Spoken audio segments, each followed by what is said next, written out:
இயேசுவின் நாமத்தில் வாழ்த்துக்கள். இன்று ஆகஸ்ட் 18, 2024 பொதுக்காலத்தின் 20ஆம் ஞாயிறு. இயேசுவில் அன்பிற்குரியவர்களே, உங்கள் அனைவருக்கும் இயேசுவின் நாமத்தில் வாழ்த்துக்களும் வணக்கமும். இன்றைய 3 வாசகங்களும் உணவை மையப்படுத்தி, வாழ்வை மையப்படுத்தி அமைந்துள்ளது. இந்த வாழ்வு ஆண்டவரில் அமைய வேண்டும், இயேசுவில் அமைய வேண்டும், அமைந்து நிலைப்படுத்தப்பட வேண்டும் என்பதை நமக்கு தெளிவுபடுத்துகிறது. அன்பர்களே, வாழ்வுக்கு உணவு அவசியம், அடிப்படையானது. எந்த ஒரு உயிரினத்திற்கும் இது மிக மிக அவசியமானது. எனவே இன்றைய வாசகங்கள் சொல்வதெல்லாம் வாழ்வீர்கள், வாழ்வோம், வாழ்வு பெறுங்கள் என்ற வார்த்தைகளை மீண்டும் மீண்டும் சொல்லி நம்மை வாஞ்சியோடு அழைக்கிறது. அன்பர்களே, முதல் வாசகத்தில் நீதிமொழியின் ஆகமத்தில் ஞானம் என்ற வார்த்தை பயன்படுத்தப்படுகிறது. நம்முடைய திருவிவிலியத்தில் பழைய ஏற்பாட்டில் இசையாஸ் 11ஆம் அதிகாரத்திலும் மற்றும் நீதிமொழிகள் அதிகாரத்திலும் இந்த ஞானம் கடவுளுக்கு நிகரான வார்த்தை என்று பொருள்படலாம். புதிய ஏற்பாட்டிலும் 1 கொரிந்தியர் 1ஆம் அதிகாரத்திலும் கொலோசியர் 2ஆம் அதிகாரத்திலும் இயேசுவுக்கு மாற்றாக ஞானம் என்ற வார்த்தை பயன்படுத்தப்படுகிறது. ஆக ஞானம் என்பது கடவுளின் மாற்று பெயர். அது உண்மையின் ஊற்று, தெளிவின் ஊற்று என்பதை வாசகங்கள் தெளிவுபடுத்துகிறது. அன்பர்களே, இன்று முதல் வாசகத்தில் நான் கேட்பது போல அந்த ஞானம் ஒரு வீட்டை கட்டுகிறது, அழகான வீடு. 7 தூண்களை செதுக்குகிறது, அழகை கூட்டுகிறது. வீட்டை கட்டி முடித்திய பிறகு நான் தன் தோழிகளை அனுப்பி ஊருக்கெல்லாம் அனுப்புகிறது, நகரத்திற்கு அனுப்புகிறது. நகரத்தினுடைய உச்சனுடைய பகுதியில் அமர்ந்து கொண்டு நீங்கள் அறிவியுங்கள். என்ன அறிவிக்க வேண்டும்? அறியா பிள்ளைகளே, இங்கே வாருங்கள்.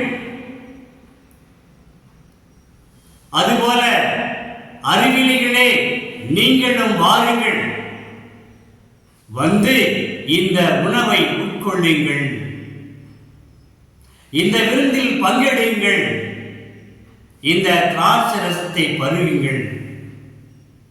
பருகினால் உண்டால் என்ன ஆகும்?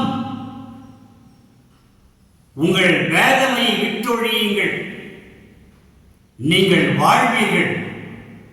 உங்கள் வாழ்வுக்கு செல்லும் வழியானது தெளிவடையும். ஆக நோக்கம் ஒன்று, நாம் வாழ்வு பெற வேண்டும், தெளிவு பெற வேண்டும். எப்படி வாழ்வு பெறுவது, எப்படி தெளிவு பெறுவது? அந்த ஞானம் கொடுக்கிற கடவுள் கொடுக்கிற அந்த விருந்தில் பங்கெடுத்து அதை உட்கொள்ளும் பொழுது நம்முடைய வேதமை, அறியாமை, தெளிவில்லாத நிலை, மந்தமான நிலை, மயக்கமான நிலை, இவையெல்லாம் நீங்கி நாம் வாழ்வு பெறுவோம்.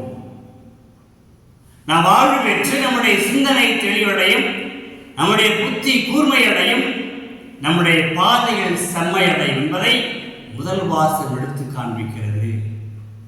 ஒன்றை புரிந்து கொள்ள வேண்டும், இந்த விருந்தானது அனைவருக்குமானது. அந்த நகரத்தினுடைய ஒரு பகுதி மக்களுக்கு மட்டுமல்ல, ஒரு பகுதியை சார்ந்தவர்களுக்கு மட்டுமல்ல, ஒரு இனத்தவருக்கு மட்டுமல்ல, ஒரு குழுவுக்கு மட்டுமல்ல. இறைவார்த்தை தெளிவாக சொல்கிறது, அறியா பிள்ளைகளுக்கும் அந்த அறிவியலுக்குமாக. அவர்கள் சென்று என்ன பண்றாங்க? இந்த விருந்தில் பங்கெடுக்க அழைப்பு. ஆக இறை விருந்துக்கு அழைப்பானது, ஆண்டவரின் அழைப்பானது அனைத்து மக்களுக்கும் சொந்தமானது, உரியது. ஆக அழைப்பிதழ் கொடுக்கப்படுகிறது. அதை பெற்று அந்த விருந்தில் பங்கெடுத்து வாழ்வு அடையக்கூடிய அந்த முடிவு ஒவ்வொருவரின் கையிலும் இருக்கிறது. ஆக அந்த தேர்ந்தெடுக்கக்கூடிய அந்த ஒரு முடிவு செய்யக்கூடிய ஞானத்தை கடவுள் மக்களிடமே விட்டு விடுகிறார்.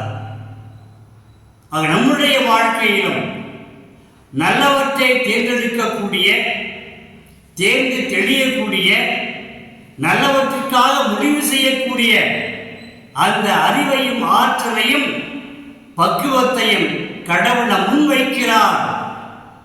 சீராக் ஆகமத்தில் 16ஆம் அதிகாரத்தில் 16 வசனங்கள் சொல்வது போல, உனக்கு முன் வாழ்வையும் சாவையும் வைத்துள்ளேன், நீரையும் நெருப்பையும் வைத்துள்ளேன், உன் கையை நீட்டு நீர் தேர்ந்தெடு. அதைத்தான் இன்றைய முதல் வாசகம் சொல்கிறது. உனக்கு முன்பு விருந்து இருக்கிறது, ஒரு அற்புதமான விருந்து, வாழ்வின் விருந்து. இதை தேர்ந்தெடுக்கக்கூடியது உன் கையில் இருக்கிறது என்று கடவுள் சொல்கிறார். நற்செய்தி வாசகத்தில் நாம் பார்க்கிறோம், விண்ணிலிருந்து இறங்கி வந்த உயிருள்ள உணவு நானே, இதை எவராவது உண்டால் அவர் என்றுமே வாழ்வார், சாவை எதிர்கொள்ள மாட்டார். ஏனென்றால் என்னை அனுப்பிய தந்தையால் நான் வாழ்கிறேன், என்னை உண்டால் அனைவரும் வாழ்வர் என்று இயேசு சொல்கிறார். இயேசு மேலுமாக சொல்கிறார், நம்முடைய முன்னோர்கள் இதை உண்டார்கள், ஆனால் இறந்து போனார்கள். ஒன்று தெரியுமா அன்பர்களே, நம்முடைய முன்னோர்கள் அடிமைப்பட்டு கிடந்த அந்த எகிப்து நாட்டிலிருந்து கடவுள் அவர்களை அனைத்து விலங்குகளை உடைத்தெறித்து அவர்களை சுமந்து வெளியே கொண்டு வந்து வழி நடத்தினார்.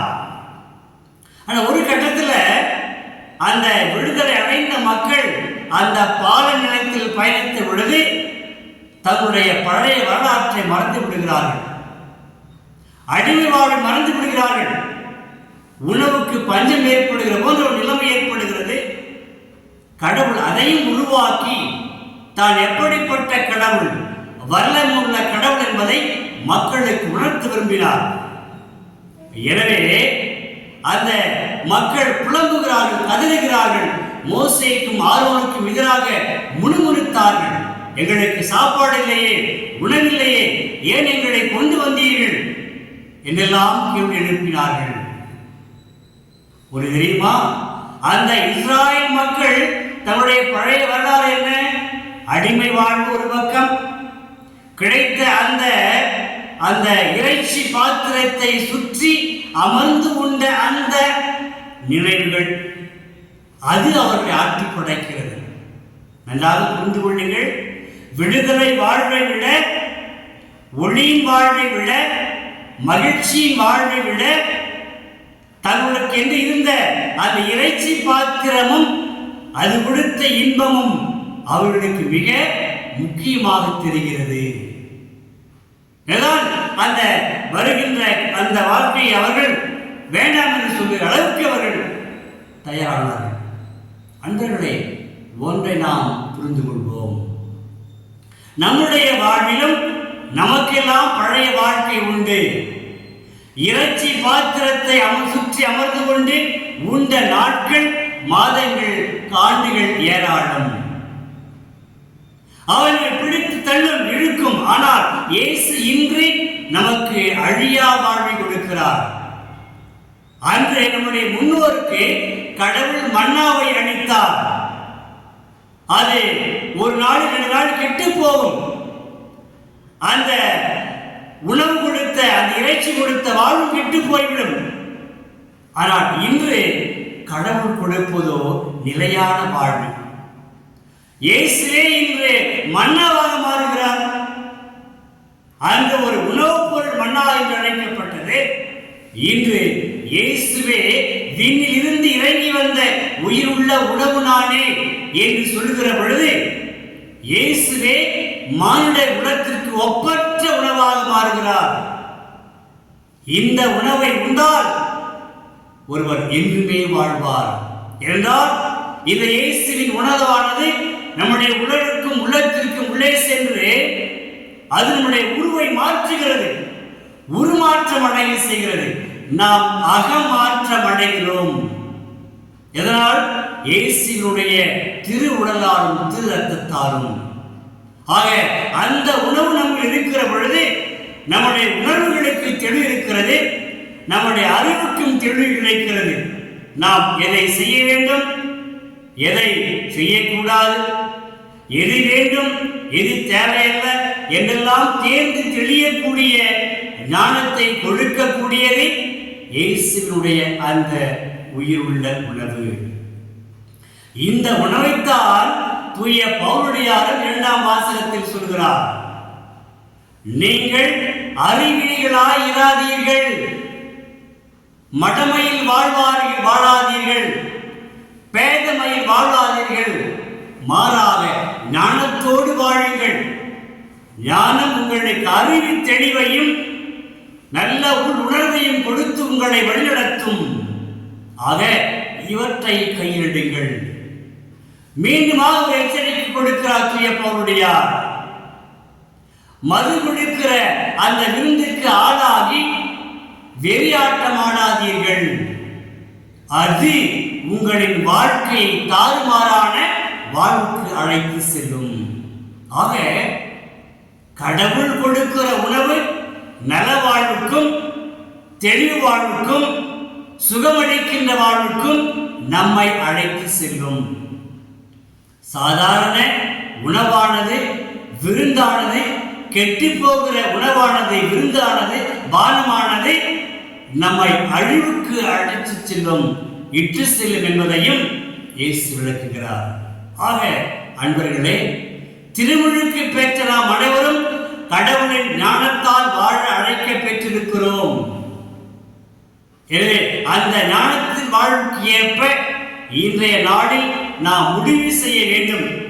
கிறிஸ்துவோடு இணைந்து வாழுகிற ஞானமுள்ள வாழ்வா, அல்ல பேதமையில் வாழுகின்ற அறிவில்லாத வாழ்வா என்ற முடிவு நம்முன் இருக்கிறது.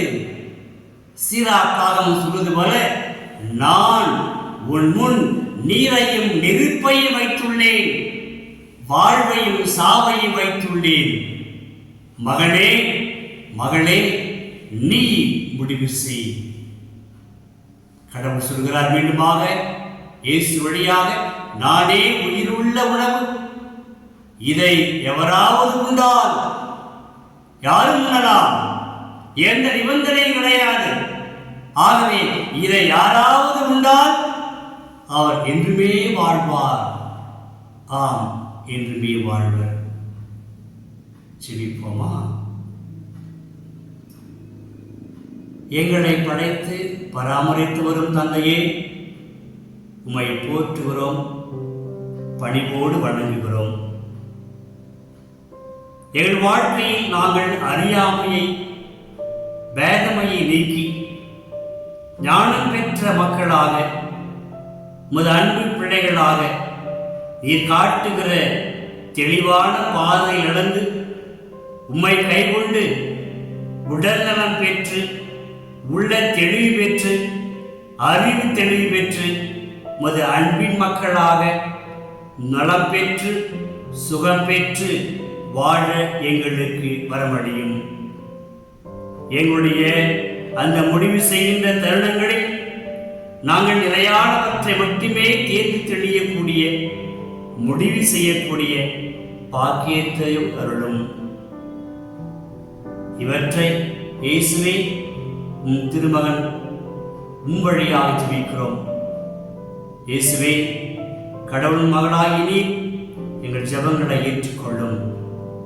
தந்தையே, இவற்றையெல்லாம் உம் மகன் இயேசு வழியாக ஜெபிக்கிறோம். ஆமென். இறைவார்த்தை விதையாக